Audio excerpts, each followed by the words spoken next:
आम्ही दीक्षाभूमीचा कार्यक्रम हा जो कार्यक्रम आहे दीक्षाभूमीमध्ये करत होतो आणि दीक्षाभूमीच्या आकर्षकाने आमचे ओबीसी बांधव तिथं येत होते.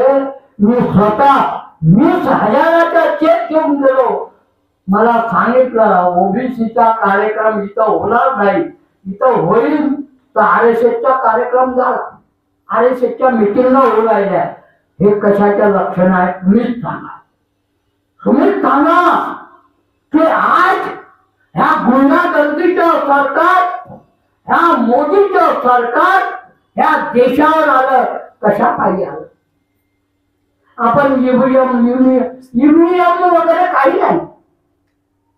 ईव्हीएम म्हणजे 500 रुपये 5 वर्षाचे. ईव्हीएम म्हणजे 1,000 रुपये 5 वर्ष.